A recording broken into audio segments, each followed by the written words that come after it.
So this was in 1999. I was 32 years old. I was working as a 911 dispatcher and as a firefighter EMT at the time. So see, a lot of life and death and, serious things happening around me. I had just gotten out of a marriage to a man. And, all my life, I grew up in the Catholic Church. And it was made very clear to me when I was younger that, being gay was not what was meant to be. And, especially with a Catholic upbringing.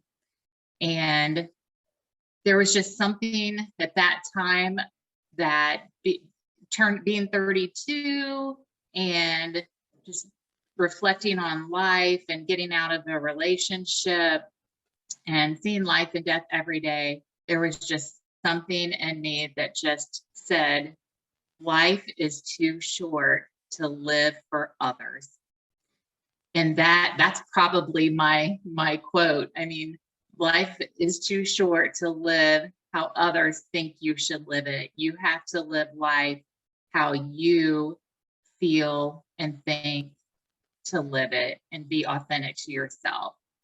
And I think that was a huge turning point in my life. I had met someone on the fire department at that time, a woman, and we were developed into a friendship and, ultimately into a relationship. And so when I knew that, this is what I wanted to do, my family is very important to me. I'm very close to my mom and dad. They were divorced by then, but I had a mom, a dad, a sister, a brother, and I also had a daughter from a marriage. And, at the time she was 8 years old. And so there were people that I felt, needed to know if I was going to live my authentic life, then I needed to come out to them. So I'm the kind of person, and my family, like if you tell one person, they're going to find out, within the next day or so. So I basically scheduled a coming out day. I made plans to go to my mom's house first. And I went there and I told my mom and my stepdad, and, they were very understanding. I mean, people change with times, and my mom basically was just like, I just want you to be happy. And she had an inkling anyway, probably even when I was younger. And that's probably what spurred some of the conversations about, how life's supposed to go. And, but she's been wonderful ever since. Then I was finished there, had some tears. I mean, it's very emotional. And then I went straight to my dad's house and, told him, and I was pretty nervous about my dad, which I don't know why. I mean, just from some things that had happened in the past. And so I told him, and I was just holding my breath, and he was like, that's fine, whatever. I just want you to be happy. And I'm like, oh my gosh, if it was going to be this easy, maybe I should have come out a while ago. And I know that it's not that easy for everybody.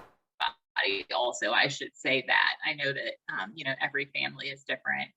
My sister was actually living with my dad at the time because her and her husband were building a house. And so I got to tell them at the same time. And of course, I mean, they were fine. And then my brother was the only one that kind of was like, are you sure you have a child? Your child's going to get made fun of. And, I just said,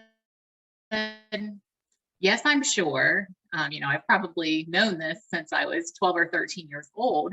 And I mean, children get made fun of for one thing or another. And I think just how you help your child, have the tools to answer and respond is just how you handle that. Then the other biggest person was my ex-husband, who was the father of my child.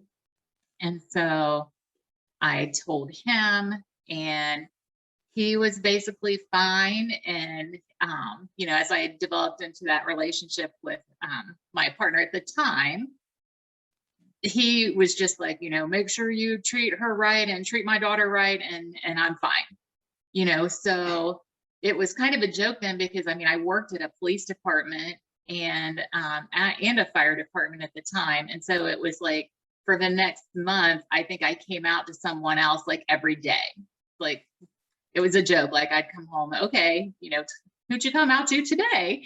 And I mean, I'm so thankful that I did. I'm able to live my authentic life, and life has been good. I mean, not that there hasn't been, you know, hard times or awkward moments at times. You know, I think I pass for very I pass for very straight if you just look at me, I think. And so there's, you know, awkward times when just even recently, within the last year, I was at the hospital that I worked at, and I was registering to get my blood drawn, and the registration clerk said something and said, are you under your spouse's insurance? I said, no, I'm under my insurance. And then she's like, oh, well, your spouse is listed as Megan.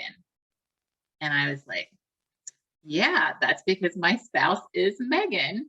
And she just made this face, and I could tell like she was totally, I don't think it was disgusted. I just think it was just not normal for her, maybe. And, you know, it just hit me. I'm like, this is, you know, at the time, I think it was 2020. I'm like, this is 2020. And I had to explain, you know, that is my spouse. And, you know, so even though there's awkward times, I think my message to other people that are, you know, considering coming out, I mean, you have to live your life for you. Life is too short, and life can be good. And, you know, I'm extremely fortunate that my family is accepting and, you know, accepts my wife and accepts our, you know, relationship in life. And I know that not everybody has that.